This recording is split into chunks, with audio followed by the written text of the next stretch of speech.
Greetings, everybody.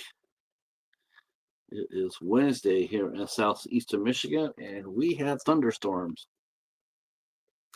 Uh, yeah, this is a pop-up.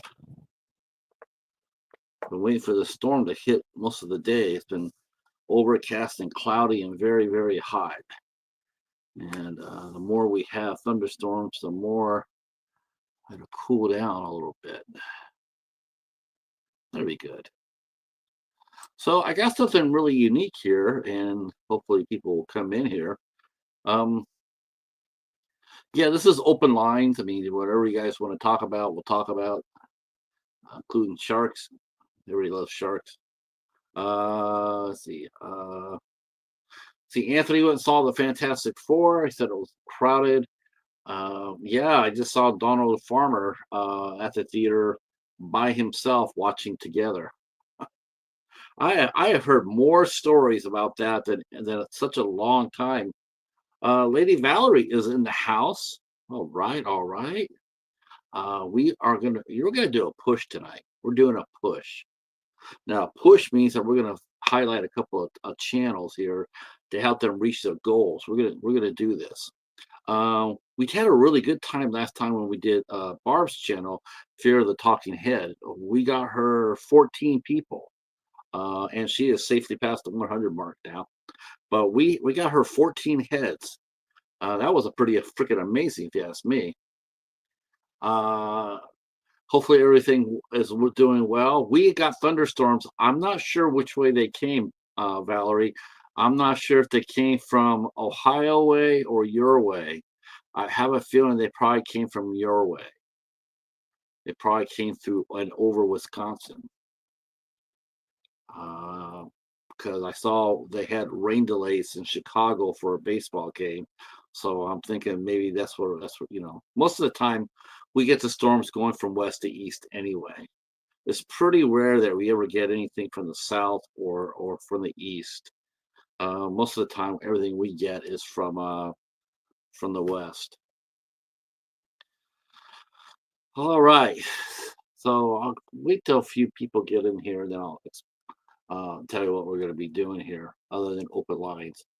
Wow, we just had a lot of fun. We had a lot of fun this past week on the channel. Um, we had uh, we had the ISC show.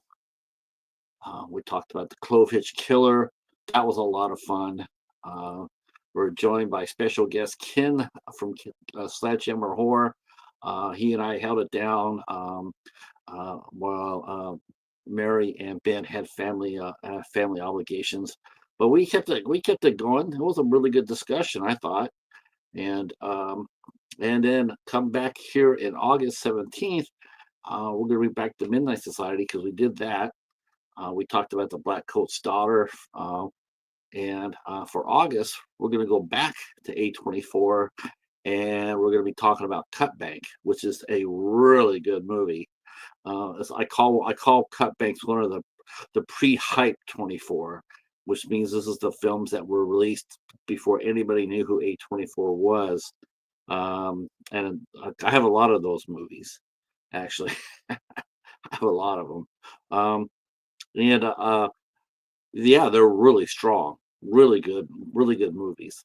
And that will be Cut Bank, and I'm going to be joined by once again the horror miser Monty G, because he is Mr. A24.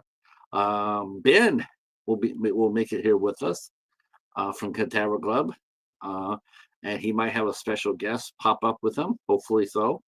And then we're going to have the Wonder Twins back on as well. So that'll be a lot of fun to come talk. And of course, what is the Midnight Society without the cat and the gnat? The bat was in a universe far, far away with the Matt, talking about the Star Wars Christmas special. I don't know why the bat would make Matt watch that. I feel so bad for him. He's sitting there going like, you know what we're watching? You know what happened? And it's the Osmonds, Donnie and Marie Osmond's Star Wars Christmas special. Oh Lord heaven.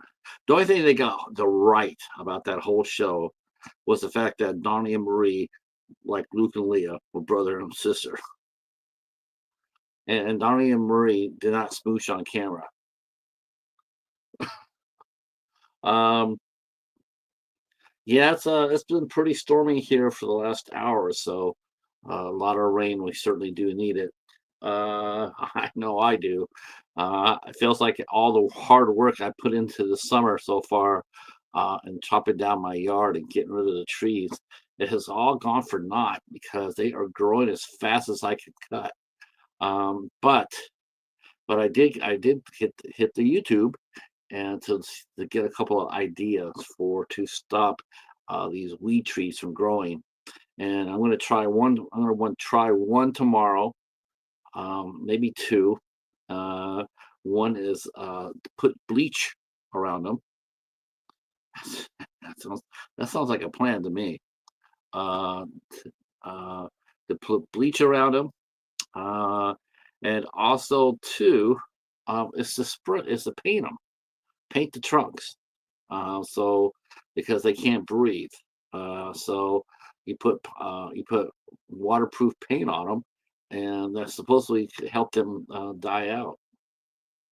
So I'm not sure about that. The bleach seems to be like the way to go. It's like, man, if I wanted that, um, yeah. And they said herbicides too, but herbicides are not a sure thing. Working at Home Depot for 6 years, I could tell you that. I'm not really confident in that, but I do like the bleach idea. That I think that will work. And I'm still working on cutting trees down. Oh, and your storms are coming from us here. Okay. I thought that might have happened because I know that they had mentioned in Chicago that they had a rain delay for the baseball game. So I was wondering if that had come from Wisconsin passing through Chicago. If that's the case, that's some fat ass storms, fast storms. Um, yeah. Most of the time will just be most of the time the thunderstorms will pop up, dump a little bit of rain in about 15, 20 minutes, and then just move on. But I'm looking at the sky now, and it's not dark and gloomy, but it doesn't seem to be clearing up as it normally does either. So let's see what else can we talk about? So this is the push for today, and I'll be doing this over and over and over. Um, Really, yeah, we didn't get that yesterday. We yeah, we did get some serious storm. Um, yeah, the bleach. I would think so too. That's what I'm thinking. I like that idea. I like that idea a lot. So tomorrow I'm gonna head out to I'll head out to a store and get like 7 or 8 bottles of pure bleach, and just go in there and just hit the trunks where they're at, and see what happens. Um, I don't want to put it down. Well, I guess yeah, I was thinking of putting it down, but I'm wondering if I want rain to come in behind it too, because I really don't, because I don't want it to be washed away. So, but I just want to pour the bleach into it and see what happens, see how long it takes. As far as I was mentioning the shows and stuff goes, we had this August 31st. It'll be Mary Wilson. She'll be hosting the show, and the ISC Midnight, and we'll be talking about Z. That's right, Z. Now, here's a good example about what I was talking about a while ago. Why IFC Midnight has been absorbed by Shutter, and why I'm not really happy about that. Um, so I was looking at the box office, just poking around, and I was on Mojo.com, and I was looking at all the movies that have been released, and there's one IFC film being distributed by IFC, but it was a Shutter movie. It was called House on Eden. Now I've heard people mention that a couple of times. So I went ahead and looked at, I said, okay, House on Eden. So I went ahead and looked at it. Um, 78 minutes long. I admit I went over and I read the plot. I went to Wikipedia. It says, see, there's some bullshit right there, because you go over there and you read the story and you just look at it and going like, that is so subpar, even for Shutter. Even for Shutter. Now, the person who wrote this as, they don't have any skin in the game. They just wrote what they saw. But the criticisms, how was it critically accepted? That movie got savaged. Wow, did it get savaged? And you know what? It should have been. Um, it reminded me of another movie and I gotta admit, it is from IFC Midnight, and it's called #Horror. And really, what it was just a rich girl who was bored. She had money, so she thought she'd make a movie, and she made that movie Horror. #Horror. This what this sounds like here. This girl here doesn't have any experience making movies, but she's an influencer, and she has a big TikTok following, so she felt like she could make a movie. Just, no short films, no, no, felt like she could write it too. And good Lord, that movie, it sounds horrible, horrible. And of course now ISC is now distributing it, but it's underneath Shutter's banner. It's like nobody who was running ISC Midnight would have bought that movie. Just they would have passed on that. Hey Jerry, how are you, sir? How are you, sir? Hi, Brad Giselle. That's awesome. That's awesome you're here. Thank you so much. So yeah, that's something I saw, and I was just like, wow, it's House on Eden, and it's like just got crucified. So, um, yeah. So a little bit complaining, a little bit, like we had Dangerous Animals has done really, really well. For ISC. I just want them to bring back the division. I want them to bring back the midnight section.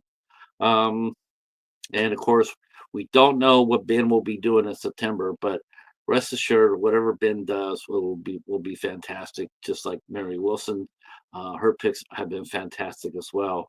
Um, it was really strange. I'll tell you what was really strange too was Ken from Sledgehammer Horror. He was over on his channel. He's asking us to name one classic horror movie that we like pre 1990 and one modern horror movie from 2010 up. And one of the movies he picked for modern was the movie called Summer '84. Now, I never heard of that movie. So once again, I said, okay, let me go take a peek at it. And wow. Uh, summer '84. Um, wow, there was a lot of similarities to the Clove Hitch Killer on there. A lot of similarities. Not, it was pretty powerful. Both stories. I'm sitting there going like, man, this is pretty good. I want to get this. I want to get this summer '84. Um, yes, Z is for August. That's right. That's right. And Z stars Keegan Connor Tracy, who I absolutely adore. She is amazing. She's really pretty too. Um, so that'll be coming out in August. And me and the Cheetah, we did indeed. Um, we're gonna put out a new a Masters of Horror review in a couple of weeks. Next Monday is gonna be the Black Coat's Daughter. We're reviewing that. I know we just deep dived it, but now we're gonna review it. And then the week after that, we did go back to Masters of Horror, and we watched and reviewed Deer Woman, that was directed and written by John Landis. He's the gentleman who wrote An American Werewolf in London. And so we're going to be talking about that movie in a couple of weeks. Um, I put out a new theme for Dollar Tree Voters Edition. So I said, well, why don't we do some animation? We haven't done animation on that side yet, so let's do that. So I thought for sure. I was shocked. I was actually shocked that Disney did not jump out in front and run away with it. So we put four films out for you guys to vote on. It's in my community tab, and so we put out the Cat in the Hat, and knows a lot about Christmas. I thought for sure all you guys would run off and just vote for this right here. I mean, it's a cat, it's in a hat. Uh, it knows a lot about Christmas, but no, not at all. Not at all. Um, and then I thought, well, we'll go action heroes, right? We'll go action heroes. So I thought, well, maybe we'll go with the son of the Batman. This is actually super good. This is really good right here. In fact, it actually is. It's either first or second right now. So I put that out there. I put some superheroes out there. Next, I put up some. I put out a movie with all the Universal monsters, Monster Family, and this one has a voice cast of Emily Watson, Nick Frost, Jessica Brown Finley, Celia Amiri, Catherine Tate, and Jason Isaacs. I don't know. It looks pretty cute to me. It looks pretty cool. I got this at the library. I got this at the library. The only movie I did not get from the library is this one. This one I got from my old video store before it closed. Before it closed up. And then I have the last one, which is actually winning so far this week, and that is Tim Burton's The Nightmare Before Christmas. So I have never seen this movie. I hadn't seen The Corpse Bride till last year. I had not seen The Corpse Bride till last year. So I thought, well, this year I'll see the other one I haven't seen before, and that would be The Nightmare Before Christmas. So I got this at the library too. It's factory sealed, brand spanking new. Nobody's watched it. So I thought I'd go ahead and get that to put up there. I'm not sure who's winning right now. I'm not going to go check because I want to be sort of surprised. I'll probably push it out tomorrow. Let everybody know that people can vote for it. Hopefully people will. It'll be fun. Um, it's been the I really had a lot of fun with the mystery genre last week. I think I probably surprised a few people with it when I posted a family film. Uh, I said I'm going to go with that, because I've been doing some horror. And there's some action over there. I mean, I got two Dracula movies over there. I haven't really even not really done a family movie quite as yet. And so I thought, well, I'm going to do one now. So I went ahead and I picked The Miracle Season, which is based on a true story. And I really enjoyed that movie. It's a bittersweet movie for sure. It's definitely bittersweet, but it's a good movie. And I really enjoyed it and had a great cast. It had Helen Hunt and William Hurt, two Oscar winners. So that movie has some hell of an acting chops behind it. Plus, I had Erin Moriarty on it. She plays Annie January, Starlight on The Boys, and she was really good in the movie too. I can't. I've only seen clips of The Boys because it's on Amazon, and I'm not sure if they have released The Boys to home market. They don't always do that, so I haven't seen anybody show. I haven't seen anybody like have a hard copy of The Boys, so I don't even think I don't think it's been released yet on home video, which is a real shame because I really like to see that. So, all right. Uh,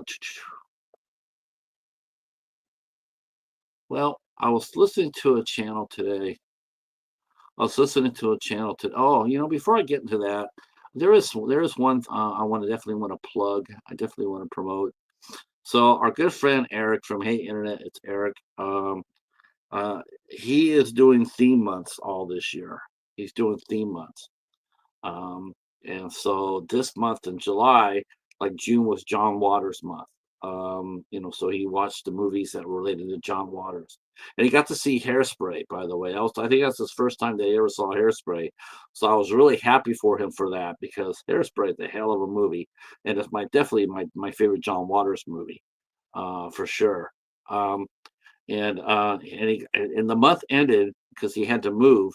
So the month ended before he got to do Pink Flamingos. Thank you, God. Pink Flamingos is the movie with Divine, and she eats her own poop.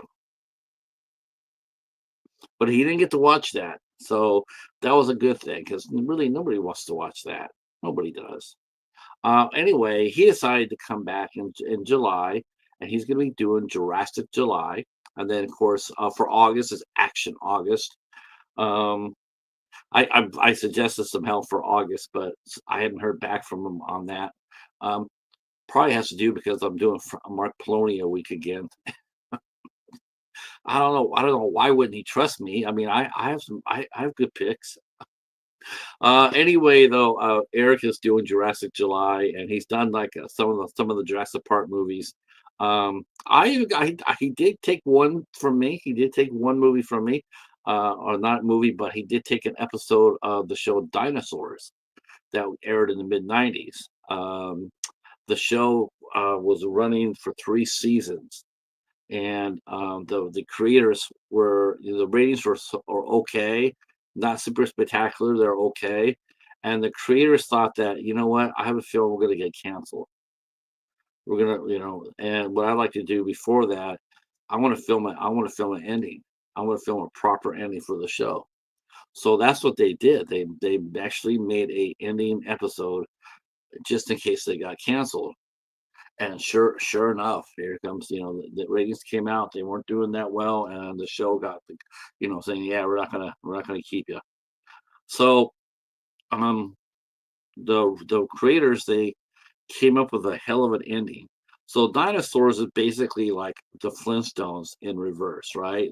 Like the Flintstones lived in the Stone Age. Well, what they did was they basically took the Flintstones and they made them into dinosaurs. They talked and they had family and had best friends. I mean, it was the Flintstones if they were dinosaurs. Uh, Same kind of voices, and uh, so they came up with the idea of ending the show. And I won't say anything about the show because Eric is doing it tomorrow. But I mean, if you look it up on yourself, you can find out. But that show, the ending of that series, I've never seen anything. I've never seen anything like it before. Yes, I was there when Saint Elsewhere was revealed to be all in a kid's mind in a snow globe, and I was there for New Heart, um, where he woke up and it was his Suzanne Flechette from his first the Bob Newhart show. He woke up and he had dreamed his new series. So there have been a little bit there have been some, when they know that the show's going to end, if they do that, they have a proper time to send it off. But a lot of times shows don't know whether they're going to get canceled. They don't know. I mean, it's not like somebody picks up the phone every day and says, "Are you going to cancel us today?" It's the last thing that it's like when they hear the word network on the phone, if you're a brand new show, one or the first or second year, and especially now, especially now, if you hear someone from the network get on the phone, um, they're only going to do two things with you. One, they're gonna cancel you, or two, they're going to spin you off because that's all TV does anymore. They're just gonna spin you off. We're gonna cut. We're like 9/11. We're gonna go ahead and move the show from one city to another. We're gonna get rid of all the veteran actors, except for maybe one or two for name recognition. They're gonna get a bunch of rookies to come in there because they'll cost less than nothing for the first few seasons, and then they repeat that formula. That's what they do now. Every show now is being spun off. They'll keep a handful of I'll keep a handful of core actors. Like look at Blue Bloods, ran for 15 years. They said, well, we're going to get rid of it. And even though it was winning its time slot, but every year it costs a TV show more and more. They're basically their crime is that they're too good. They attract the following, they attract audiences, they attract advertising dollars, though not as much as they used to be. So, so what happens is the show could do really, really well, but still find itself on the bubble because every year you got to pay your actors more, you got to pay your staff more, you pay your crew more. I mean, it's a race. It's everybody's going to get, they don't get just the same amount of money. They get a little bit of more money every year, and pretty soon they price themselves basically out of the show. The show's not making enough money for the network to make profit from, so they cancel it.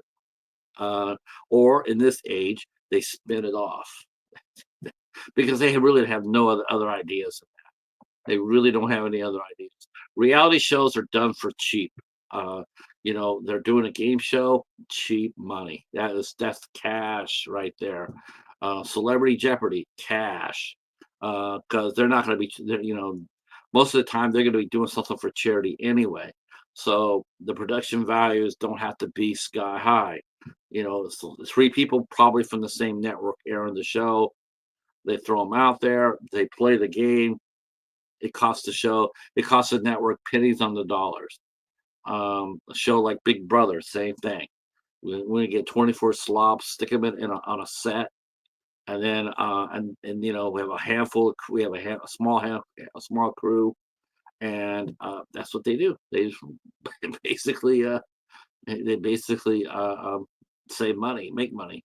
But TV series, as we know it, well, that's expensive these days. I mean, such a show made it past its 24th. I think Law and Order is going to be heading into its 26th year. I think it is. But you go in there, and you see this every time at the end of the season.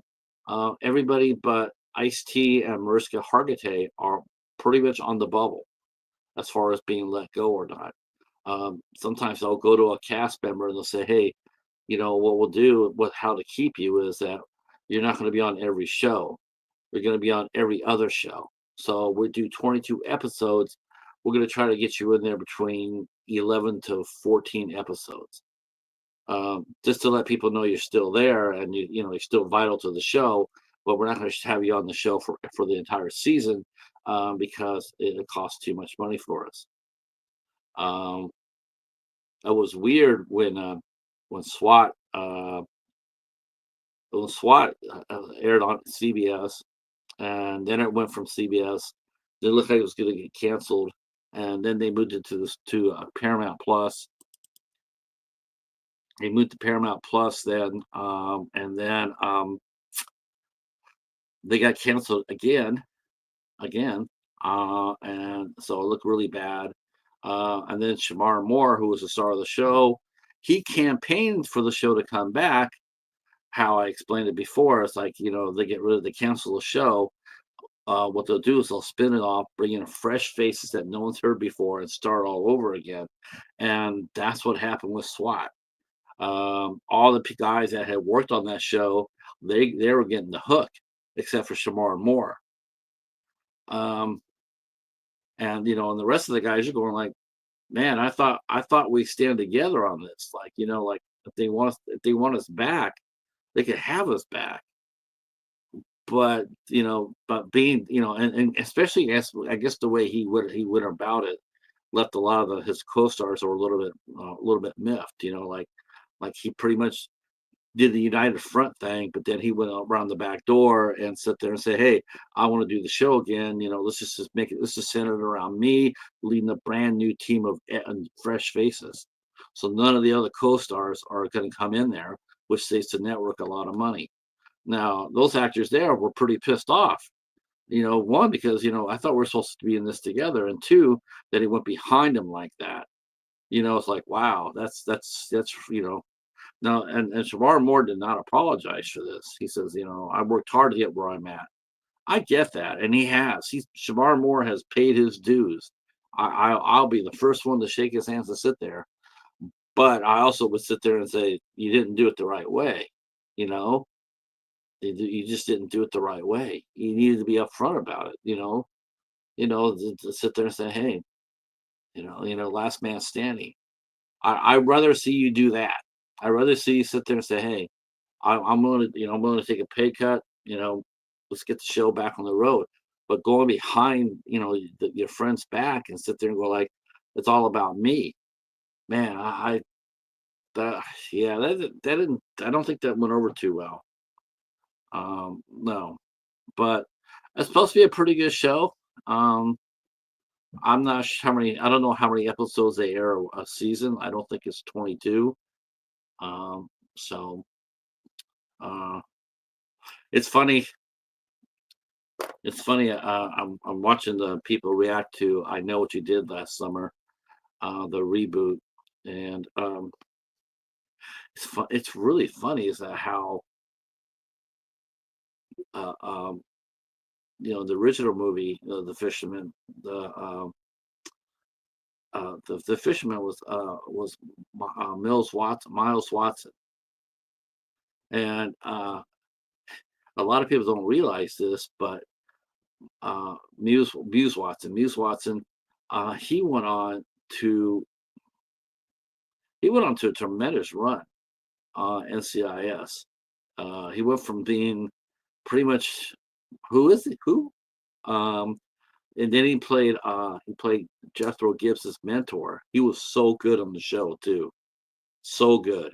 Um, no apologies, rough around the edges, total badass. Went out like a hero. I mean, he went out with his guns blazing. Really enjoyed the character, and I don't know. I just thought about that. I was thinking, wow, of all the people that came out of that series, and I'm thinking, man, he actually might have been one of the one or two that really came out shining. Like, really had a really good, career after this. I don't think Freddie Prince. I think Freddie Prince just retired. I think it's pretty much what he did. Him and between him and Sarah Michelle Gellar, which really surprised me when you heard about that. When you heard that Sarah Michelle, well, okay, I take it back. I was surprised for it to come from one side, but not the other. When I heard that, Jennifer Love Hewitt said that she had not heard from Sarah Michelle Gellar, I was surprised at that because Jennifer Love Hewitt seems to be a pretty friendly person. But when I heard from the other side that Sarah Michelle Gellar hadn't talked to anybody since such and such, I wasn't surprised at all. Not at all. Um, she's always had a reputation as being very, very thorny, not very prickly, not an easy person to be around. I mean, uh, it's yeah, I saw that. I was like, wow, I was really surprised because you think after, especially when they've been in the same town for 18 years, and you're trying to tell me you guys haven't talked at all. This just tells you really sometimes exactly how clicky Hollywood can be. Um, and really surprising is that especially since they had Jennifer Love Hewitt and Freddie Prinze Jr. By the way, I do know the ending of that movie. I that that made no sense at all. None, none. Uh, I was like, like I know one of the people who wrote, who pitched the idea and helped write the script. I just can't believe that she wrote that. I just refuse to believe that because she's a much better writer than that. I think it was one of those scripts that got passed over like 5 different times. She still got credit for it for the pitch and for the original story, but I think they whitewashed it. I think they cleaned it um, because that story was like inane. I was like, really? That's it? Okay, that's that's probably why I didn't do so well. People are probably going like, wow, that's what you came up with. because people are like that, especially old school horror fans. Not that anybody really was clamoring for that show to come back, that movie, that series to come back. I mean, quite honestly, I would have like, if I could have had 30 seconds with Leah McKendrick, I would have whispered, "Bring back Phantasm." That would have been my pick before I Know What You Did Last Summer. I would have said, "Bring that back." Uh, it has a much more of a pedigree, if you ask me. Um, Even though the original one did have Mel Watson in it. Mm.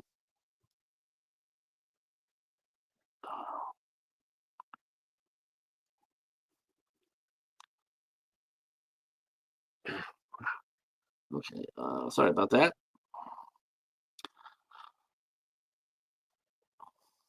Starting to rain again. That's good.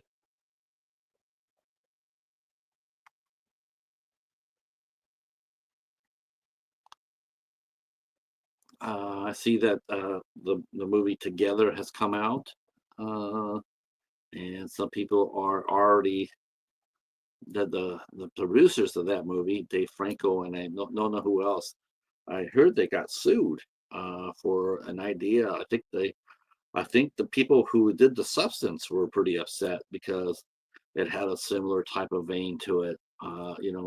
Two people coming melting together, and I think they were a little bit irritated by that. So I haven't kept up on that, but seeing Allison Brie and Dave Franco working together again, that'd be cool.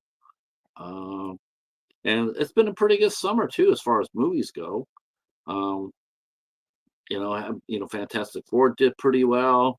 Um, I don't think it's going to catch Superman though. Superman, I think it's going to. I think Superman has a good chance of being. I think it's going to be at least in the top 3 or 4 of the summer. I know that Jurassic Park Rebirth is way up there, and How to Train Your Dragons up there, and Lilo and Stitch is way up there. So, but as far as the Superman goes, um, yeah, it seems to be people seem to have accepted it, and for the most part, um, I personally don't know why Guy Gardner is not wearing a Green Lantern suit. I'm totally perplexed by that. He looks that suit he has on is absolutely garbage. It's like, but that's James Gunn, right? James Gunn is that's that's him. That's him. When he did the Nova Corps, look what he did with the Nova Corps for Guardians of the Galaxy. Look what he did for Warlock. Uh, the, I swear to God, the guy has no idea of any of the comic books, comic characters. When he directs it, he doesn't know who they are. I think he knows them by name when people tell them that, like Green Lantern. Okay, so Green Lantern, but he doesn't even see what Green Lantern is. He doesn't know who Guy Gardner is. He just put a Super Bowl haircut in there and give him a goofy ass costume that looks like the rejects from the Fantastic Four costuming, which is another horrible costume. I mean, I didn't know. I didn't know. I never saw any superheroes wear sort of a turtleneck sweaters before. They're wearing new turtleneck sweaters, and Ben Grimm's wearing a costume. He's got a shirt on. Ben Grimm never wore a costume. He wore trunks because the clothes. He had a hard time, uh, and he liked fighting that way. Um, I just saw the I s- and it's really strange. I'm really curious to see if they explained because I looked and I never saw anybody address this, but they have Herbie in the new movie, and people say, "Well, here's Herbie." Well, but people don't realize that Herbie actually was created based on the cartoon show. On the cartoon show, there was a cartoon that came out, and it had the Fantastic Four, and it had Ben Grimm, Mr. Fantastic, Invisible Girl, and Herbie.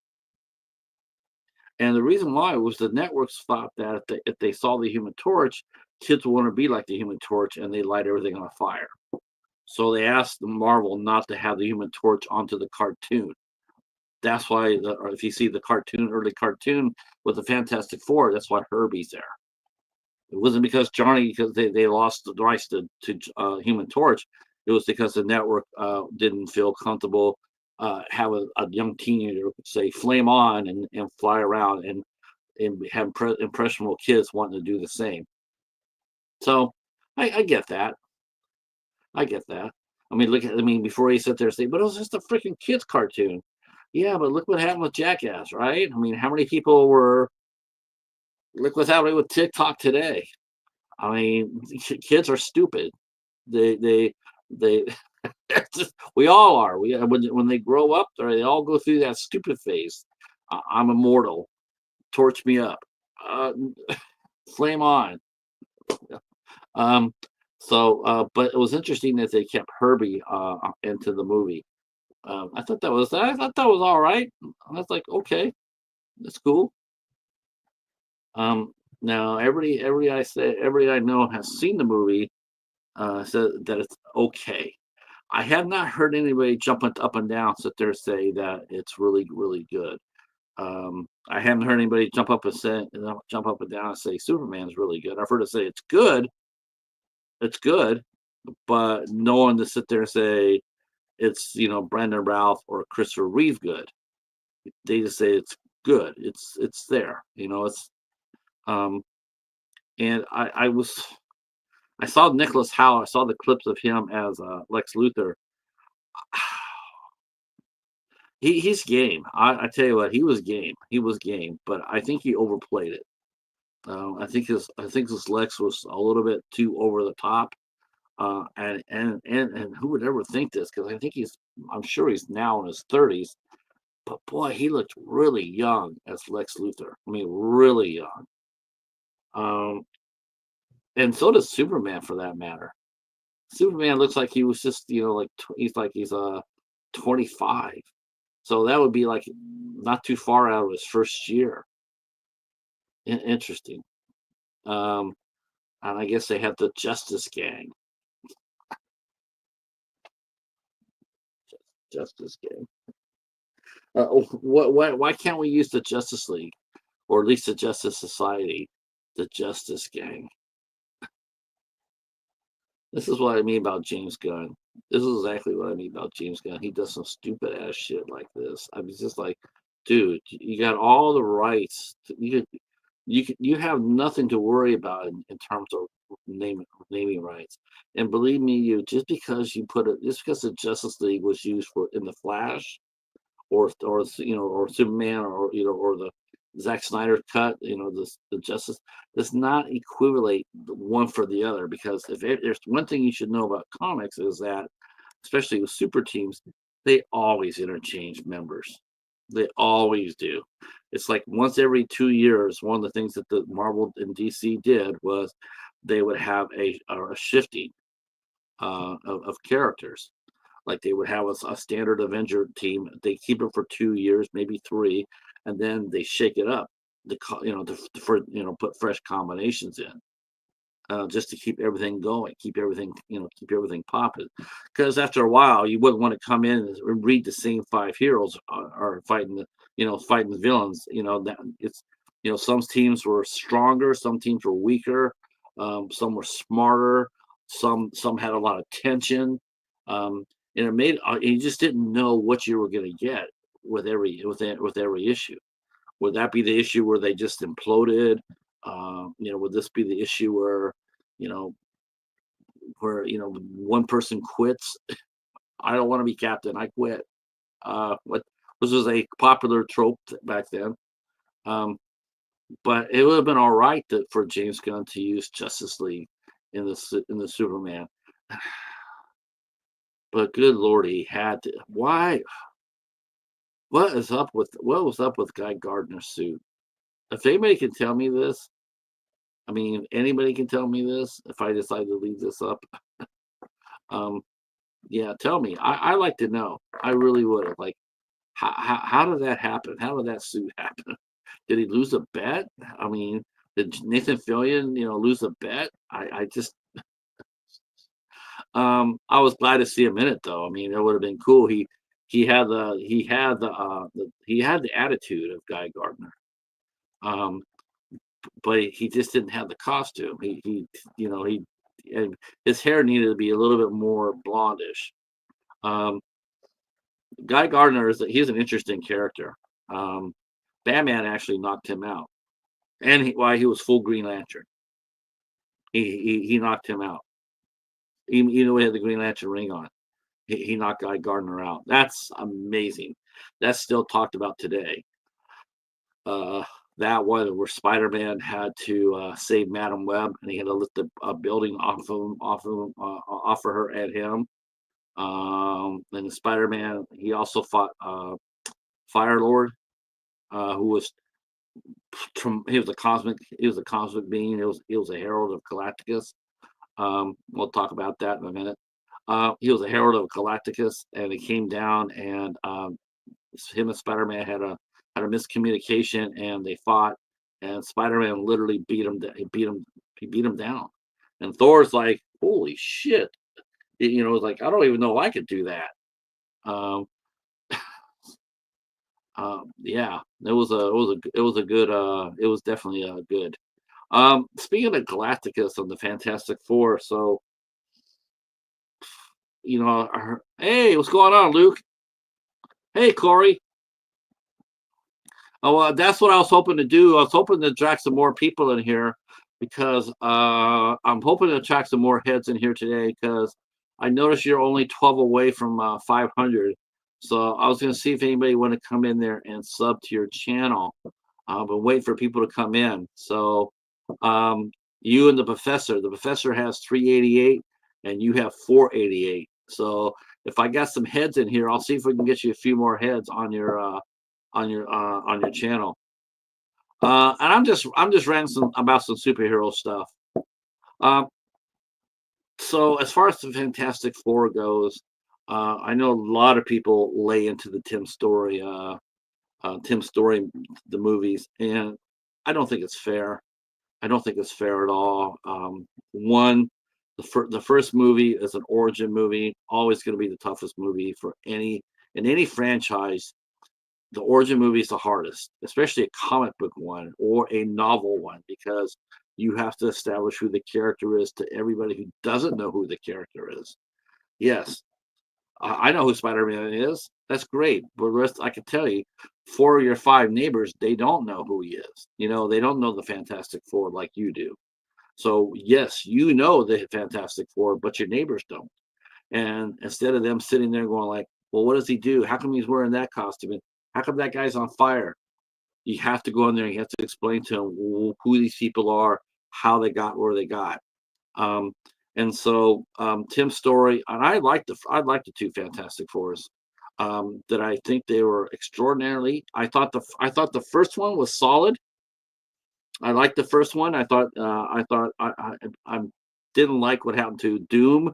That was sort of iffy, but it's not the worst thing I've seen in a Fantastic Four movie. Um, seen Josh Trank's if you've seen Josh Trank's Fantastic Four, I need to say not a single word more about that. Um, uh, uh, but I just thought that the second one, the Rise of the Silver Surfer, I thought they did the same thing wrong that Green Lantern did.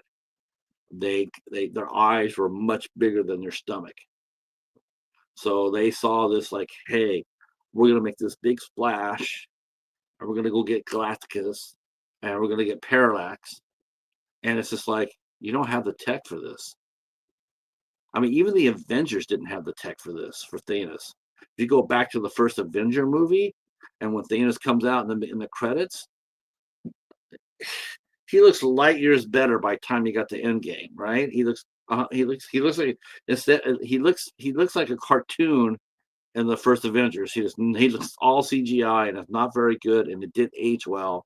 But then you have him over in in the Endgame, Infinity War Endgame. He looks 100% better. He looks like legitimate because the tech caught up with it. They got caught up. It was like, wow, we could do this and make it look all that much better. So the tech was really strong there, but they didn't have that for the two Fantastic Four movies that Tim Story did, and they shouldn't have done that. They should not have had him going after Galactus. They should not have had the Silver Surfer in it.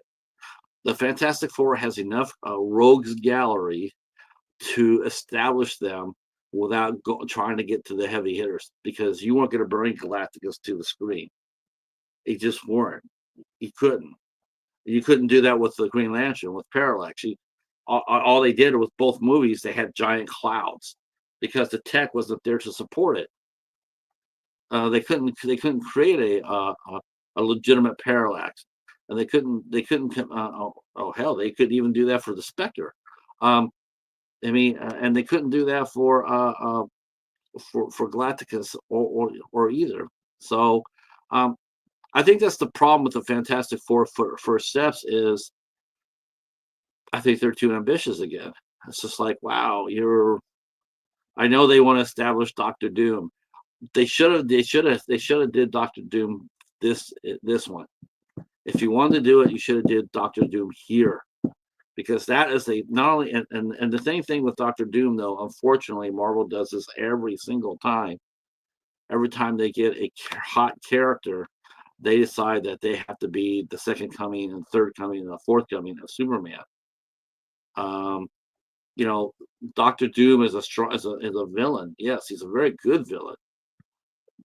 But him and Reed Richards, they really are about the same. They really intellectually, Reed's probably a little bit more than Victor Von Doom. But what Victor Von Doom, what he does is that he takes in everything, not just scientific, but he takes in alien and he takes in the supernatural. That's what gives him an edge sometimes. If you go back and see some of the Fantastic Four, Doctor Doom stories, that plays into it a lot. While and Victor Von Doom, he could do a lot because he has supernatural. He has a supernatural edge. Hey, Jamie, we're sending you rain, Jamie. Michigan is sending you rain. You should be getting it any minute. It's been raining here now for about over an hour. So that's I just feel like I like the fact that I like the Silver Surfer. I have no problem with Shalaba being the Silver Surfer, Julia Garner. I think she did a great job. She looks fantastic. I think that's bad. I think she looks great. I don't wish it. I just wish that she wasn't in this movie. I rather seen Fantastic Four, you know, a more of an origin type feel, like have taken on maybe the Sinister Six, or the Moment or something like that. Something to introduce you on without super high stakes right off the bat.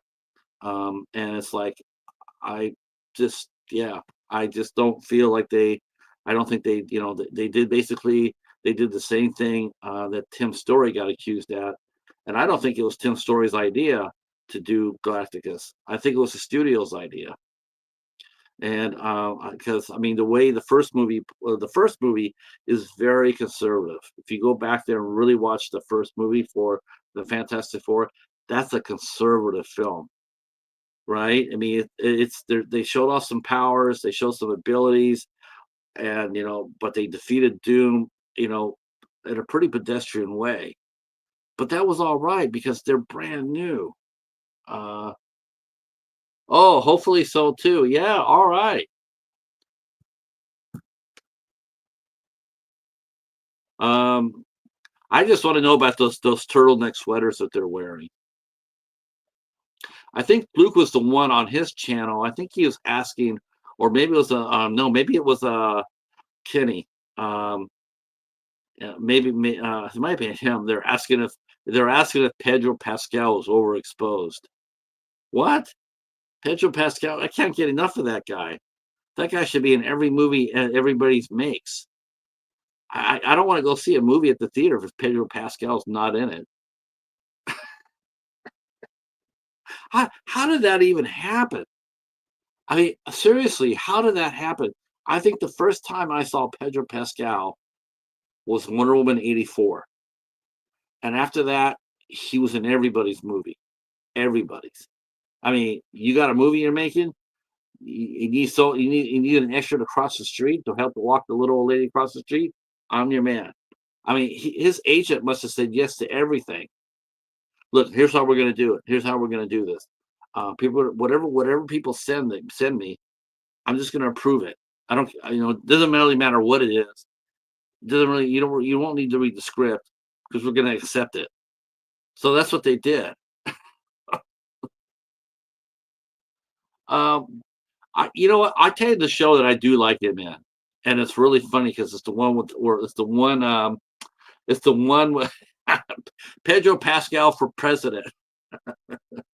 But the show that I really like him in is one that he doesn't even show his face in, and that's The Mandalorian. Man, I love him in The Mandalorian. That's a great show. And I just found out too. I actually found out. I know I'm so slow I'm behind the times, but I found out that they are they released the first three seasons on a DVD or Blu-ray. Disney did that. They released the first three seasons on for home video, so I might be checking that one out sooner than later.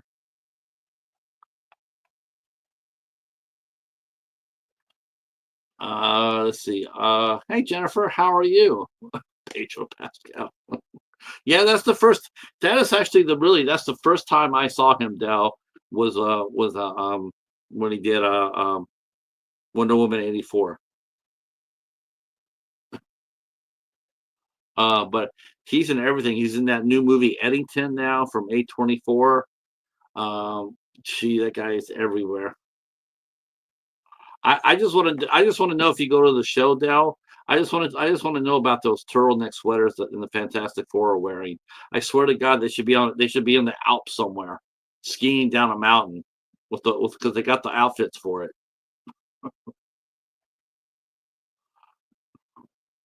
All right. So part of the things I know some of you guys are here. I know some of you might not might not be subscribed to our friend Corey here. But I'm going to put his link down here. And if you have not subscribed to Corey, I'm not sure if you have or not, Jennifer.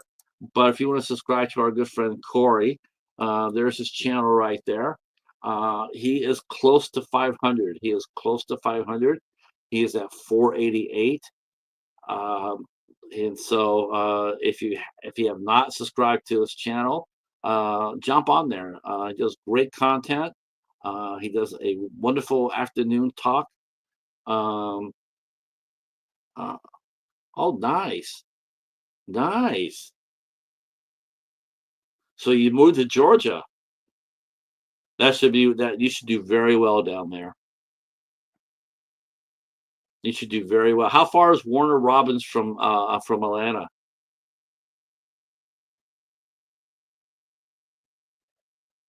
That's amazing.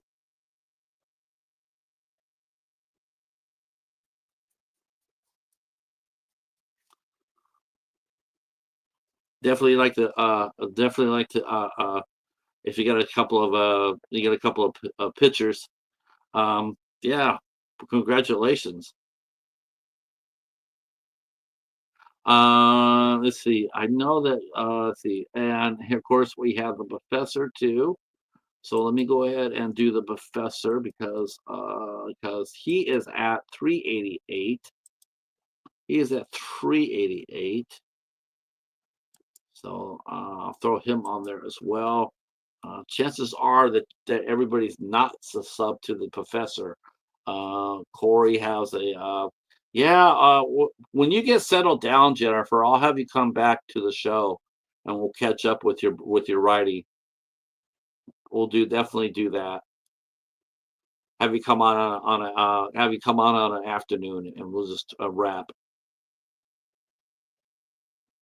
So the top link right there is Corey's channel, and the one I just dropped right there is Professor Macabro.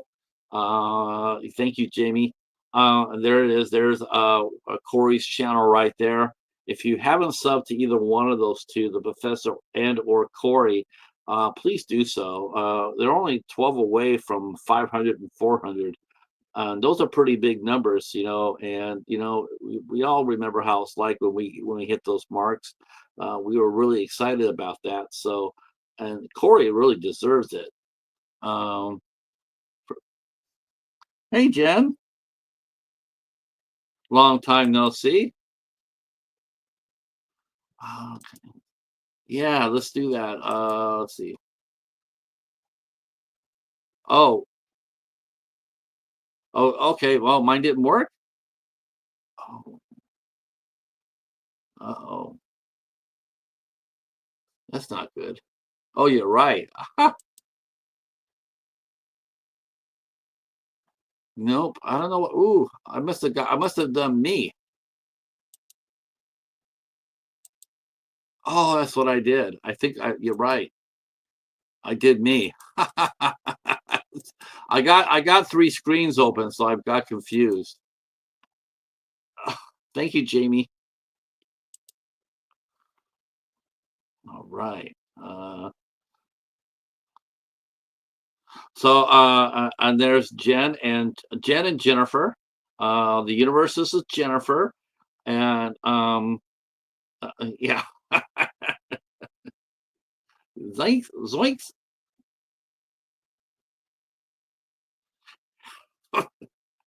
I have nothing at all for that. I'm totally empty. Uh, okay, so who saw Superman?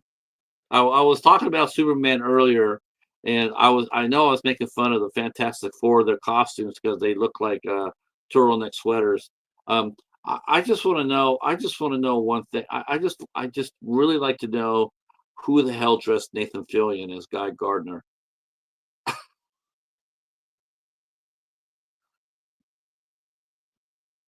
Yeah, yeah. You know what?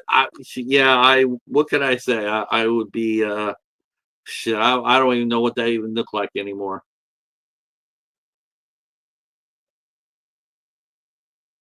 Um, yeah. I think that's the reason why.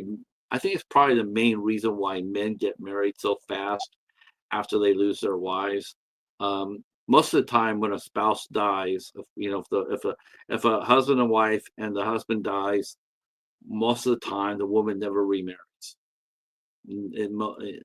But for a man will remarry far more times than a female.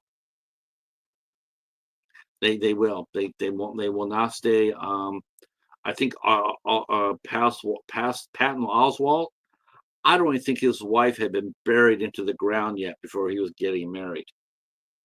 Seriously, I don't think she was. I don't even think she was cold in the ground yet, and he was already out there marrying the babysitter. Um, yeah, what was up with that? You know what was really uncalled for with that damn costume, Dell. What I mean, you know what? Like I said though before. I said, yeah. See, it's just like that. Um, yeah, that wig that Nathan Fillion, I would have asked for twice the salary. And that costume, they would have had to pay me 10 times the salary. That costume is, oh my God, it's so awful. And like I said, the other thing that got me too, and the other thing that made me laugh was the fact that um, that Mr. Terrific, and it had Hot Girl, and what other one? They call it the Justice Gang. Jesus. Oh, just the Justice Gang. That had me rolling. Yeah, yeah. Um, has anybody seen the house yet? I never thought I'd be saying this ever, but I'm actually looking forward to seeing the Pete Davidson movie. It looks interesting to me. I was actually surprised that he went with another horror film. He did Bodies, Bodies, Bodies, which was not a very good movie and did not do very well. Um, but now he's doing this new one called The Home, and The Home looks pretty interesting. Uh, yeah, Justice Gang. I just, most people will be sitting there with their like going like, what's going on with that? But it's like it's just James Gunn. It's James Gunn being James Gunn, right? That's how he does it. Back to the Guardians of the Galaxy. You look at Warlock. You look at the Guardians of you look at the original Guardians of the Galaxy. You look at the Nova Corps. He's fucked them all up. I swear, like I said before, he doesn't even he just puts he gets the characters names, but he has no idea who they are or what they look like. He says, okay, Nova Corps, okay, we'll have them dressed up like army men. But have you seen them? Have you seen them? No. Well, it would be really behoove you if you go. I mean, if you anybody saw the end of Guardians of the Galaxy 2, where they have Sylvester Stallone in a spaceship saying, "Let's go steal some shit." If James Gunn was right here, uh, let's see. The only person I know who saw The Home said they didn't like it. Um, yeah, that's what I said. Gee, that's what I said. Just that's what I Yeah, yeah. I think they were afraid. They're afraid that if people said Justice League, that they immediately think back to the Zack Snyder movie and panic and have an anxiety attack. Yeah, that's exactly what I thought too. It's like and no costume. Just kills me. It's like, dude, it's 2025. You could put any costume you want onto any hero now. You have the CGI, you have the practicality. You could do that. People are not going to be, not going to be what's that weird thing he's wearing? He's a Green Lantern. We all know what a Green Lantern looks like, don't we? See, whatever happened to making movies and not, I don't mind that. I don't mind that if you have an original property. If you come up with something on your own, I'm 100% with you, Jen.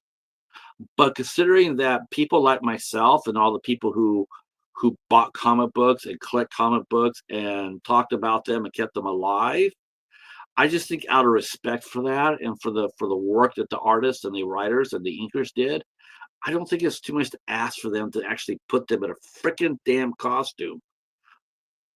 I just don't feel like I don't feel it's out of line. It's like, you could do it today. You don't have to worry about not being able to do it like in the first X-Men movie. Everybody's wondering, wow, how come they didn't have costumes in the first one? And Brian Singer, he basically made fun of it. He basically made fun of wearing the costume in the first movie, and all he did was just piss off a lot of fans because they're going like, like what's that? You know, what do you have them wearing? How come Sabretooth's not talking? It's just like, do you not read the source material? It helps.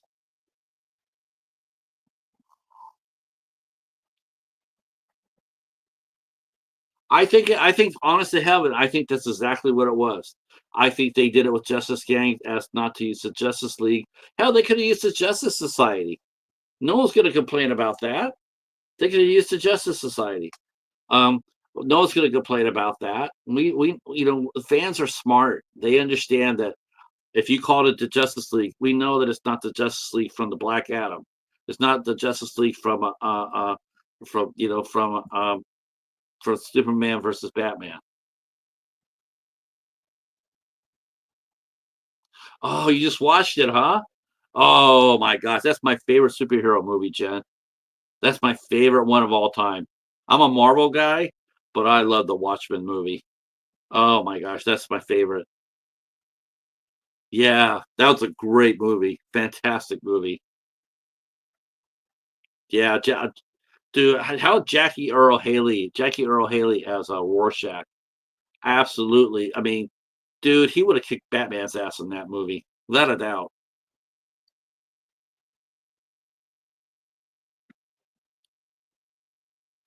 You know what? There's only one hero. There's only one hero that wore black leather and made it just freaking badass, and that was Blade. And I 100% agree with how with Wesley Snipes' costume. I thought it was absolutely perfect because if you saw Blade in his original costume back in the 70s, there's no way in hell they're going to put that on the screen. There's no way in hell they're going to put Luke Cage on the screen wearing a yellow shirt with a collar up to here and a 100-pound chain around his waist. They just weren't going to do that.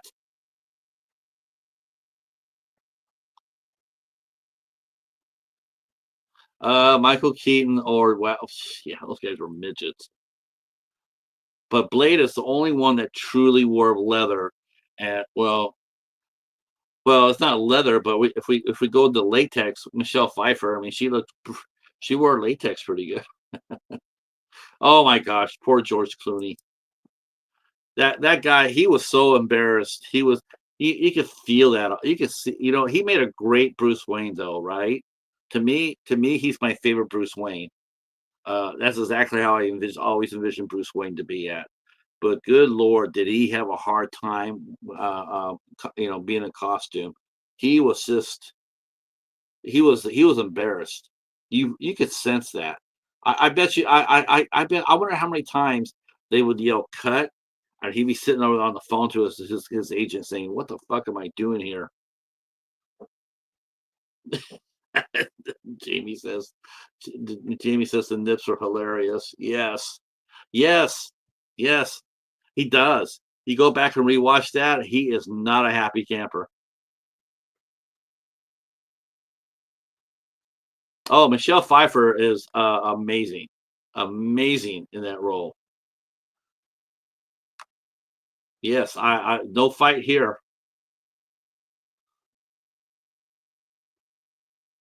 No, yeah, it was when he was you could tell when he was Bruce Wayne, he was a lot more comfortable with the script and the dialogue. Um, he was comfortable with that. And the scenes where he was with Alfred, when it looked like Alfred was dying, that is some of the best acting in any Batman movie. Hell, any superhero movie. That's some of the best acting right there. I mean, that was a really beautiful scene. And I think George Clooney absolutely owned that. But again, put him in the costume and he was uncomfortable. Um, that's the only one I have not watched. I have not watched the Val Kilmer Batman. I have watched everyone else, but I did not watch that one. I thought Danny DeVito did an excellent job as the Penguin too. I thought he did a great job. I thought he was definitely appropriate, and I like the fact that idea they gave him an edge. He was edgy. He was dangerous. Oh, okay. So anybody who watched Uma Thurman in Batman and Robin, right? We saw how freaking over the top she was and everything else, right? Now, now switch her out, switch her out for Tony Collette. Tell me, if you didn't know Tony Collette and who Uma Thurman was, you would not know who did Hereditary and who did Batman and Robin. That's She was so over the top. But I actually did not like. I actually did not mind. I thought he did a great job, and that was actually Arnold Schwarzenegger as Doctor Freeze. I I, I thought he had a lot of heart. He gave a lot of heart to that character, and I really appreciated that. It wasn't just a one-dimensional portrayal as a like Poison Ivy was. I mean, Mr. Freeze had a lot of heart, And I thought Schwarzenegger did. I think he did that really really well. And you saw that again too. You saw the humane side of Arnold Schwarzenegger. You saw that too when he did Maggie, right? He had a lot of the same persona, the same sort of the emotion in Batman and Robin, and as he showed in Maggie. Now I haven't seen Aftermath yet, but I suspect that he will probably be pretty emotional in Aftermath as well. Yeah, he had a lot of funny lines. He did. He. You know what though? That I'm all right with that.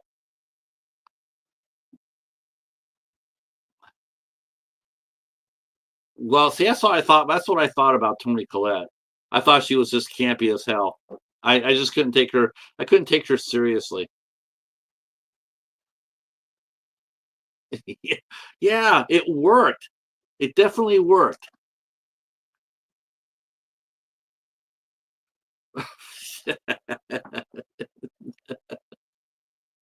Let me see if I can find something cool for you guys here. Let's see.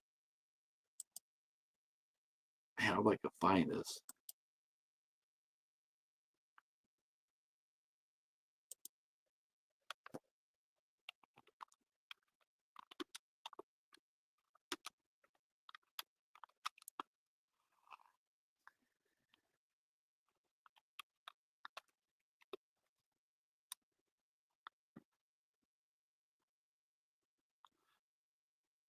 Okay, yes.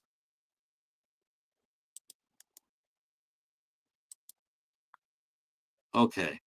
So, check this out right here. This is how I met Leah. So check this out. Here's a good version of Poison Ivy.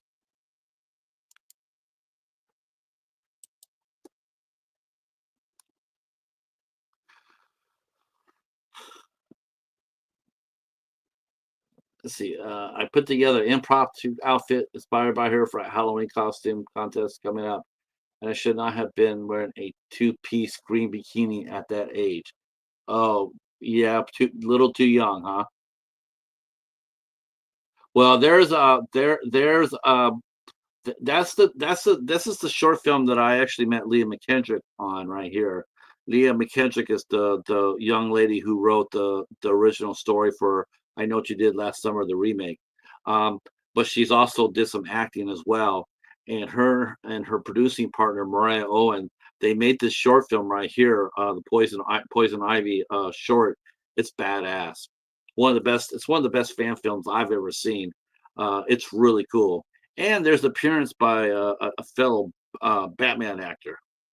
You'll recognize him as soon as you see him. He also appeared in The Dark Knight. Because you were too tiny, yeah, or too young, yeah. How old were you how old were you? Hey, there she is.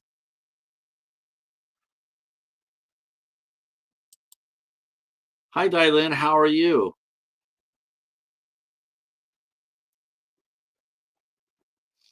Dylan was here a couple of weeks ago. uh, and she will be coming back to visit us on August the 5th. We will be talking to, oh, where is that? Sorry. Let's see. No, on August 12th, we'll be having Dylan. Dylan will be coming back on August 12th, Tuesday, and she'll be our special co host for, as we speak with actor Kyle Emmett. That should be a lot of fun. I'm looking forward to that. Have you co-hosted before, Dylan? It does seem like a lot. It does seem like a lot of actors are doing that now. They're actually coming on and doing more and more co-hosting on podcasts, and I think it's a good idea myself. Hey, Frog. I just hope that it's a lot cooler in 12 days than it is today. Uh,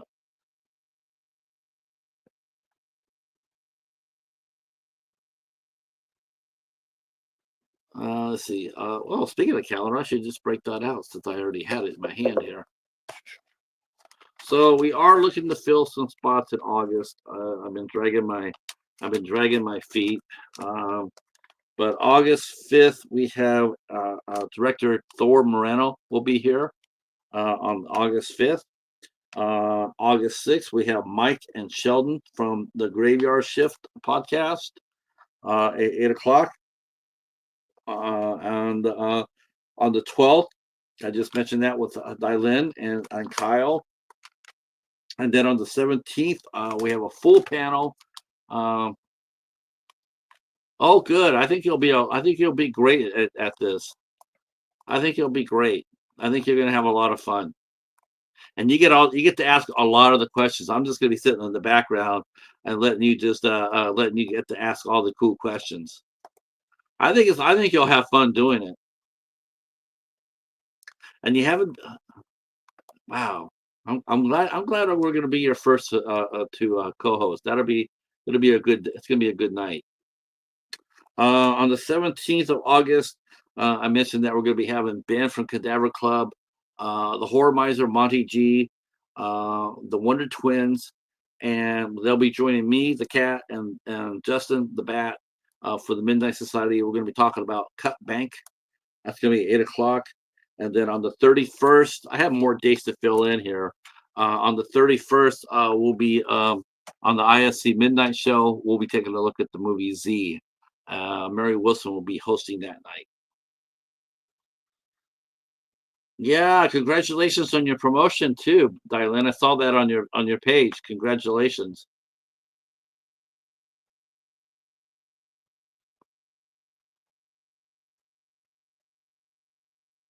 Um, okay, so I guess Robert Eggers. I don't know what this is. I don't know. Someone can explain this to me. Um, I don't know. It just seems like him and Ari Aster both seem to be taking seem to be going backwards. Uh, they both burst onto the scene. Of course, Robert Eggers did The Witch, fantastic movie. It's my personal favorite of his. It's a great movie. Um, some unexpected laughs, but it's still a really good movie. Ari Aster came out and did Hereditary and Midsommar, basically back to back, and then Robert Eggers sort of misfired with The Lighthouse. Um, there was another movie that came out around the same time called Cold Skin, which was a much better movie, much better movie. Um, it just seemed more like a vanity project if anything else. I saw The Lighthouse. My sisters went and saw it, and one of them walked out after 20 minutes, and while the other one thought it was great. Not really. I'm not really shocked at that either, because that seems to be how we watch movies. It's like there's no middle ground. It's like we either like it or we don't. Um, but it seems like to me, it's like he made The Northman. Robert Eggers made The Northman, and I think from what I saw of it, I do have the movie. It looks fantastic. It really does. I mean, Bill Skarsgård's in there, and he's taking no names, no prisoners. But nobody really seemed to be into it as much as the Vitch. Um, and now, and then Ari Aster went ahead and made Bo's Not Afraid, which bombed horribly. I mean, it bombed. Um, Robert Eggers then did Nosferatu, a vampire movie that nobody really asked for it. No, nobody really asked for another vampire movie.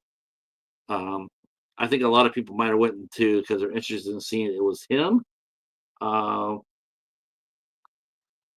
oh, I was doing some reps. I forgot what your question was.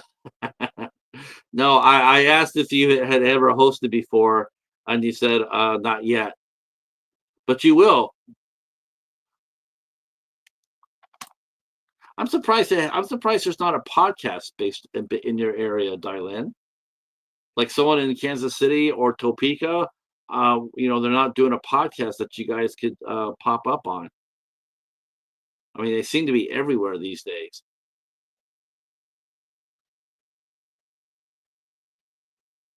As far as your hosting goes, like I said, you could ask whatever you want to ask Kyle is totally up to you. You have total control of all the questions. Um, that's a good, that's actually a good question. Let me ask this let me ask this out of for Corey and Dell because I know that they're still here and they do interviews as well. Do you guys do preset questions? Do you guys have like a list of 20 questions that you ask your guests, or do you just sit back and just let them come in and you just talk? Once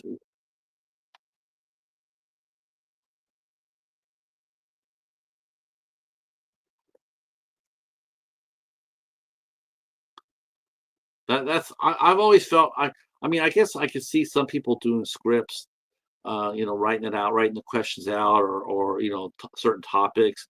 Um, I just feel to me, I don't know, it just doesn't really feel like I'm when I do that. For me, I just feel like if I'm asking a preset question, now I'm not saying that I don't ever do it because one of the things I do is I ask the guests, I'll sit there and say, if there's anything I don't do preset questions, but if there's anything that you want to talk about, a tour, a book, a new movie, working out in the gym. If there's anything that you want to talk about, let me know now. And then what I'll do is I will go ahead and bring it to our conversation because then it makes it seem like our conversation is purely, which it is. It's totally organic. I don't have to go over here and say, okay, now what am I going to ask Jamie? You know, what question am I going to ask her? Okay, I asked her that. I asked her that. I asked. No, I could just sit here and just talk. Uh, there is a podcast that Casey. Okay, but I don't remember the name of all of it at the moment. I was on it a few years ago. Todd Sheets is usually a guest on there. Okay, yeah,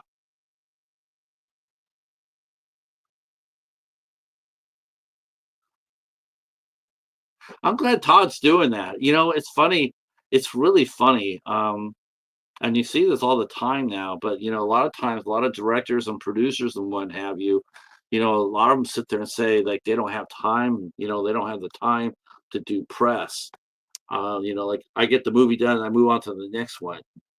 But you just can't do that anymore. You just can't. Not if you expect your movie to get word of mouth, to generate any sort of publicity. You have to do press. You just have to do it. It's part of it. It's like raising money. It's like raising money for your budget. You have to do that in order to get a movie made, right? Same thing with press. If you don't talk about your movie, and if you don't get and this is what I love about Spider Dabrowski, who was on the Real last night, the Real podcast. Um, he gets it. He gets it. He will sit there. Jeff Kirkendall last Sunday came out and talked to us for a couple hours. They get it. They get the idea. Today's world is changing so much as far as movies go that you have to do the publicity. And I mentioned this when I mentioned when I got on the air that director Donald Farmer took a picture, a selfie of himself in his theater, and the theater was absolutely empty. He was the only one in here for a movie that just opened, and he's only one person in there. And we're not talking it was at 10 o'clock at night, right? I've been to theaters where it's been, they have, during the weekday and they'll have a 10 o'clock start, and you're going like, man, it's for late for a work day. Um, and and I'd be right. There'd be like one or two people there, and you knew that they weren't working the next day. Um, but not at 5 o'clock at night. That there's Tuesday and Wednesdays are pretty good movie days. The pretty good Tuesday, especially Tuesday. Not so much Monday, but Tuesday is a pretty good movie day.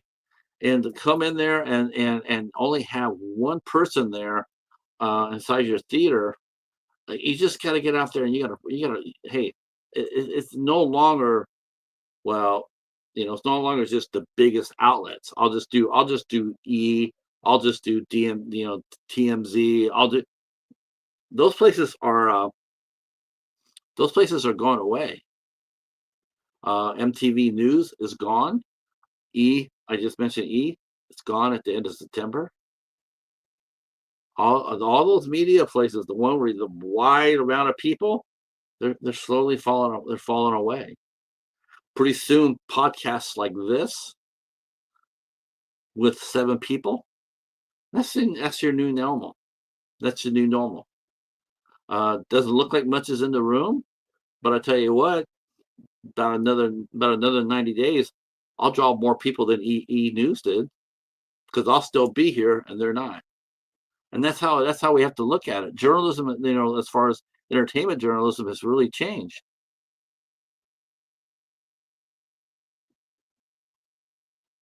Frog, what's going on? How's Frog Island doing?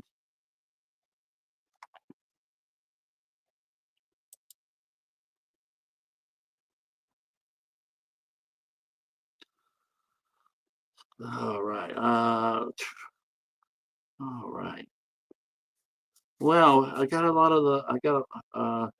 Let me drop this here again, just in case.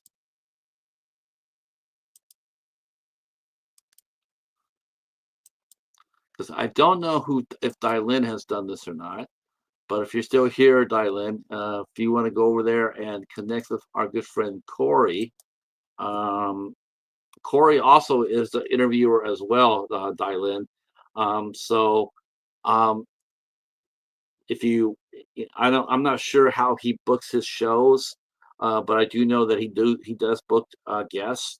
And Corey, if you're still out there listening to this, Dylin is a tremendous guest. She's a lot of fun. Dell, if you're still out here too, if you're still out here with me, if you want to have actually Dylin and you with Dell on movies, that would actually be that'd be pretty tight. Uh, where you each get to pick your movie. Yeah, I would. That would be tight. I would like to. I don't know if you. I don't know if you've ever had it. Have you ever had an actor or an actress on your show doing that? I know you had. I know you have content creators, but I'm not sure if you ever had a celebrity on before. That would be interesting.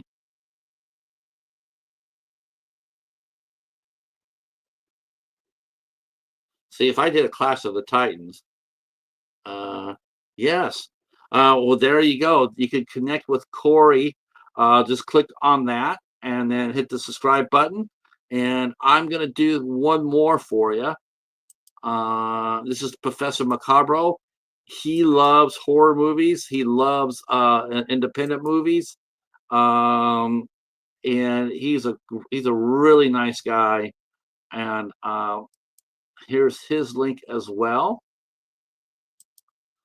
I'm going to put that in there as well. And then I'm going to go ahead and well, Dell, I think Dell is, oh, well, where the hell did I do that? Oh, that was,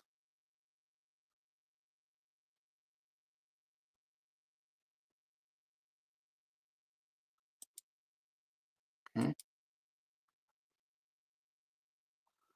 Ah, okay.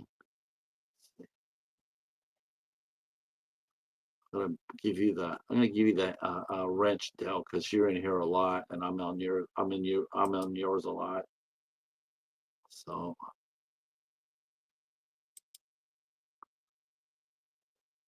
I think Jamie and I still got to get together again. I think you and I were supposed to talk, Jamie, and I think you got you got sick. Yeah, it's when you had your medical incident. Huh. I'm gonna have her come back on. Jamie's a lot of fun to talk with. That's who I want to have battle. That's who I want to Clash of Titans with. That one right there. That's who I want to battle. I want to battle Jamie. I'm gonna have to throw down the gauntlet. I know exactly who I want to battle. Clash of the Titans. That would be fun. I don't know if she's still here though, but if she is, I would love to set that up. Um, Clash of the Titans is it's a well, once in a while we'll get together and we each get to pick a movie out. Well, actually, Jamie would actually pick the movie out. I would have to match up, but I would hope that she would pick. I would hope that she picked something really. Well, I wouldn't want to typecast it. Like pick something David Lynch, something Lynchian, like Southbound. I would love to. I would love to. I'd love to go nose to nose with that. That'd be fun. Southbound was really good. Man, I really like that. I really like that movie quite a bit. Um, and I heard something really strange. I heard that there's crossover wise, there might be some interesting crossovers happening in World of Horror. I heard that series VHS is actually considering having a crossover, possibly with even so much as Freddy Krueger. That would be interesting. I love the VHS series. Um, I saw the very first one, and it had the best story ever called Amateur Night. With yeah, I got Hannah. Han, with Hannah Friedman, and she played Lily, the succubus, and they actually spun off. That's the only movie I think from the VHS series. I think it's the only one that's ever got spun off, and they made a movie called Siren. I have to find that thing because I want to watch it and review it, but I don't know where it's at. The only thing I can tell you right now, I do know where it's not at. It's not on my closet. I can tell you that right now. I posted a behind the scenes of Dollar Theater. Um, if you guys haven't caught that yet, and that is I, I I took you guys to the closet again because it's getting higher and higher every time I'm not sure how much longer I can keep it, like at its level before it all falls inward. But every week I put something new in there, and I am trying to review it. I might be doing another Dollar Theater review, but I might be moving it to TikTok. Yeah, I had to sign up for TikTok because Instagram decided to eliminate tens of thousands of accounts for nothing, and I got caught up in that. I have no idea I'm just like everybody else. I had no idea. I had not put anything on there at all. I hadn't done anything. I hadn't done anything at all, and I think my account just got hacked. And whoever hacked my account was being really stupid, and I lost it. Um, so instead of trying to get it back on Instagram, I said, screw it. I'll sign up for TikTok. So I'm on there, and I don't know how that's going to work out. Seems pretty hard so far. Uh, it's amazing to have so many rules for so many people, and yet they're the most out of control social platform there is, and they're not very friendly. They're not very platform friendly. Um, I see TikTok ads all the damn time on YouTube, all the time. But for some reason, you can't share your YouTube content on TikTok. So I, hmm, but I might go ahead and do that. You get up to 10 minutes to make your video, and then you can post it. So it will force me to become a slightly less verbose reviewer because a lot of times my reviews they're like over 15 minutes long. Hey, there's Larry the cat dad. There he is. I saw how you went on Talon's side after he attacked my feet. I should have known that was coming. Us cat dads have to stand up together.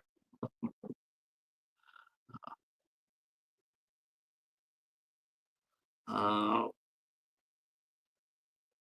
So I think that new Naked Gun movie is going to pop. I think it's actually going to actually do very well.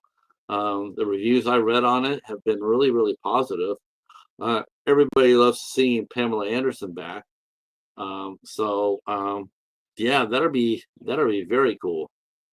And I hope, like I said, I when I first saw the first preview, I was like, oh man, but it could work. I mean, Liam Neeson, you know, he's not totally adverse. You know, he's not totally not had hasn't done a comedy before. He did a comedy with Seth MacFarlane, and you know he's been in some pretty he's been in some pretty fun movies. Uh, that's right, especially the orange and white ones. So I saw the preview for the Naked Gun, and I was like, I could do okay. You know, because you know what, it would make perfect sense because in a way, all Liam Neeson, even though we know him as a total man of action, people forget that Leslie Nielsen was too. Leslie Nielsen just didn't walk in and start doing comedy. He had been acting for years, and for him to actually get, you know, when he got cast in Airplane, he was playing against his type. You know, he was, you know, like Lloyd Bridges and oh gosh, Robert Stack were. So I see this movie as being very funny. I can see movie being very funny.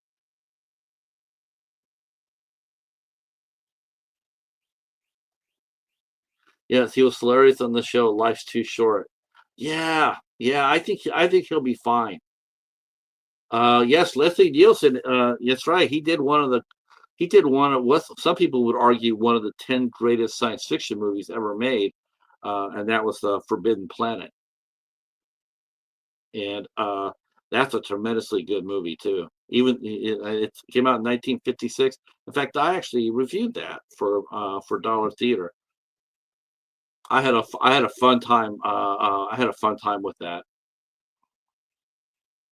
Yeah, he was a serious actor. Leslie Nielsen was. He did. You know, he was always the bad guy too. He always played the bad guy. He also played the bad guy in a movie called Day of the Animals that came out in 1974, 75. It might have been after, even after Jaws, maybe, but it was like one of those nature gone amok movies. And I believe that there were mountain lions in that movie because it was set in California, and so there was no cheetahs, but there was mountain lions. Yeah, he was a very good serious actor. Very good. He played a really good he always played a really good killer, like contract killer. Man, he was good at that.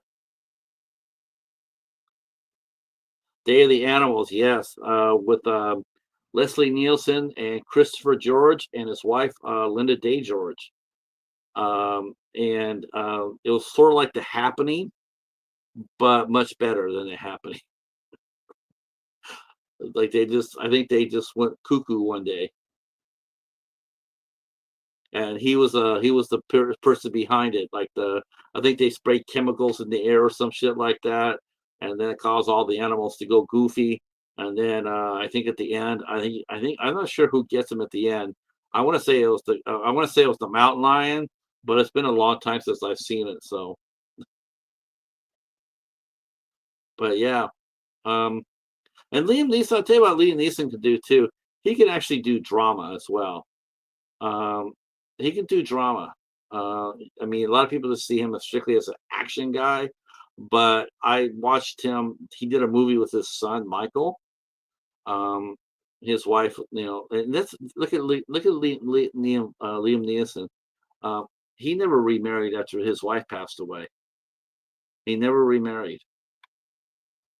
I think that's been. I think she passed away like 15 or 16 years ago, if I'm not mistaken. But he never remarried. Um, he was very complimentary in the interviews that he did with Pamela Anderson. He says that you know, she was a lovely person and he really enjoyed working with her, and you know, but you won't see them. You know, he even said this. You know, I think she's absolutely beautiful. Um, and I'm sure some of the news outlets probably ran with that. But that's all he'll say. He won't. I don't think he's ever acted on any impulse. In fact, I've never seen him attached to anybody. As far other than as a co-star, I've never read anything in the tabloids about him. Dating anybody. I mean, it might be one of the reasons why he works so much. As soon as he gets done with this movie, he turns right around. He wants to go back and work another one because this might be his way of coping with it. I mean, 15 years is not that long ago to lost your love of the life.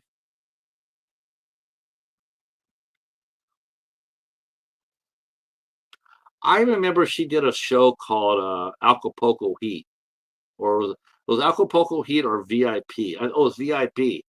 VIP. She was cute in that too. I didn't see Barbed Wire, but I heard that was all right too. I heard it was like I heard it was very much like Tank Girl.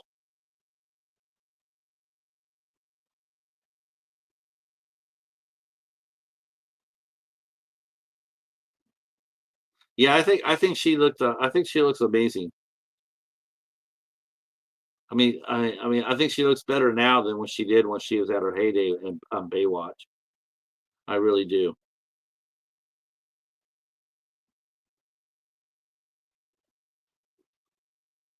Yeah, I wasn't the biggest Tank Girl fan myself. I'm not because I'm not really the biggest Lori Petty fan, but I did appreciate it. I did appreciate it for what it was, and I thought Ice T was good.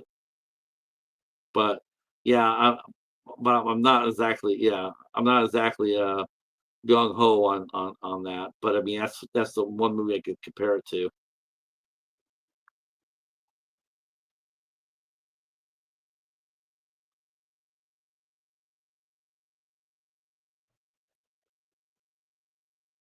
That's one thing you sit there and say about Pamela Anderson too, is that when you saw her, there's one thing about her you can say is that she's a woman. She's not just she's not skinny. She's natural looking. Um, I mentioned the Witch a minute ago with Anna Taylor Joy.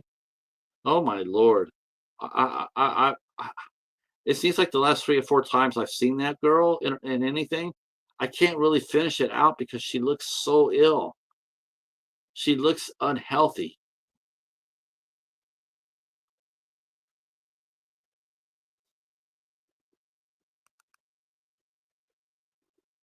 But of course, you say that, oh, Stripperella. Yeah, I have not seen Stripperella, but I did watch VIP, and I did watch her on Baywatch. I thought she was cool as CJ on there.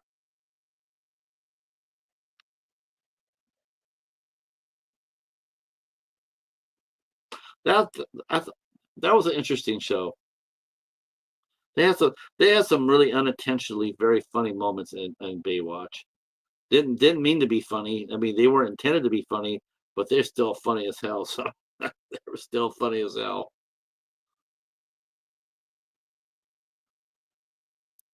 And it's cool. It's cool to see some of the old faces from that show. They still pop up in horror movies once in a while. David Chakotay, I saw him in a recent horror movie. Billy Warlock, I think I saw her. Um, yeah, they're still out there. Of course, Jason Momoa. He also got his start in Baywatch. Boy, you want to go take a look. You want to see something really freaky. Go back to when he first started out on Baywatch. Like I think he was on the last 2 years of it. Man, he was definitely Hawaiian, but he was small. I mean, he was just he had he had a swimmer's body, but he was small. Then you see him now as a Aquaman. That guy is yacked. Um,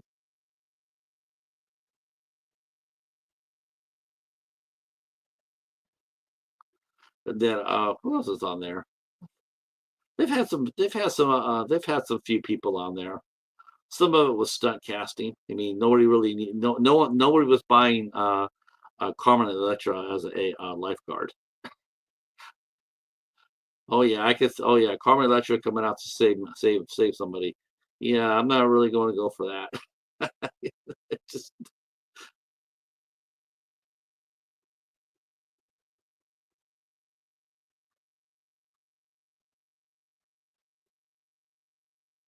all right. Did we get anybody to come in today? See if I just got one or two. Let's see, how do we do? How do we do? Okay, all right,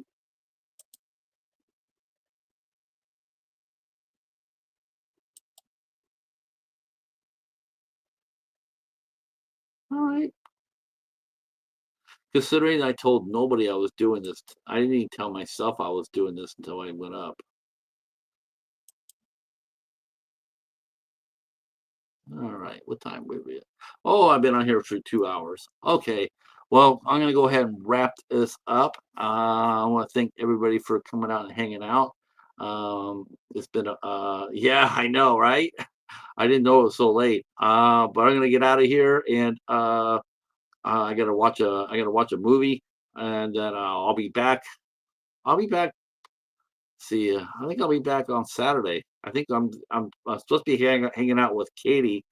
I should actually hang out with Larry on this. You should join us for this one, Larry. It's cat related. But we're gonna be watching the Aristocats on Saturday. That's the plan anyway. Disney movie from 1955. It's one of the best Disney cartoons ever made. And yeah, so we're gonna be over on Katie's channel. And I'm not exactly sure when that's gonna happen, what time. I think like 8 o'clock or 9 o'clock next Saturday night and we'll be doing Aristocats. Otherwise, I won't be on here till the 5th with director Thor Moreno. And until then, I guess I will. At 8 o'clock, 8 o'clock Eastern time on Saturday. Are you going to be on Friday, Larry? At the Cat House?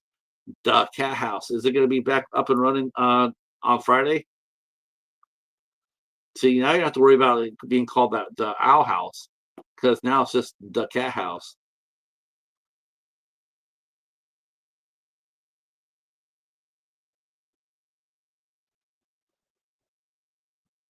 Well, if you do, if you're going to be on the Cat House on Friday or Saturday, drop down in the comments.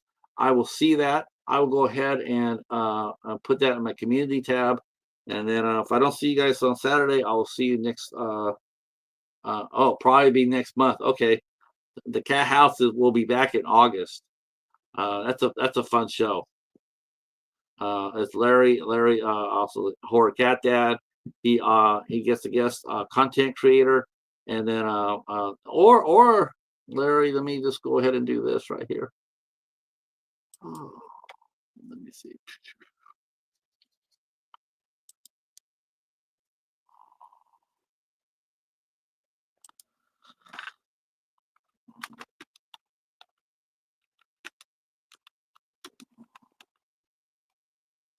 Okay.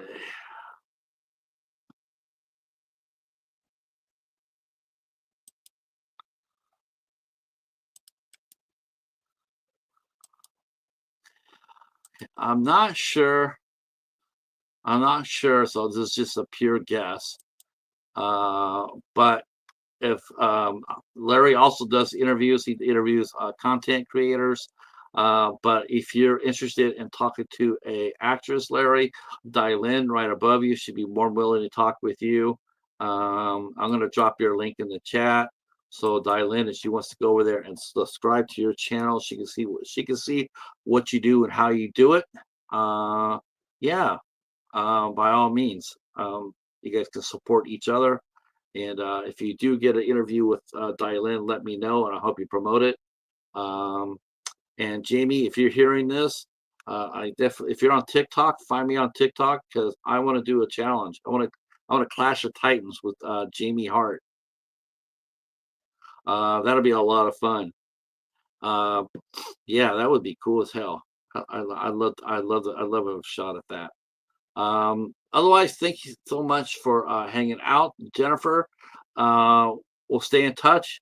And when you get all settled down, and let me know, and then we'll come over and we'll have a chat. To everybody else, thank you for watching, coming in and saying hi. Listen to me run my mouth for 2 hours. Uh, I just felt like talking, so there I go. Football in less than a month. That's right. I'll be probably talking a little bit more football as it gets closer to us. If you're into college football, even better, let me know. And uh, hey, Cheryl, how are you? I'm about ready to jump out of here. Uh, but if you're a football fan and you want to talk a little football, again, you can send me a message on Facebook, and then I will set something up here, and we'll talk a little football. All right. Thanks for watching. We'll talk to you guys soon. Be safe. Peace.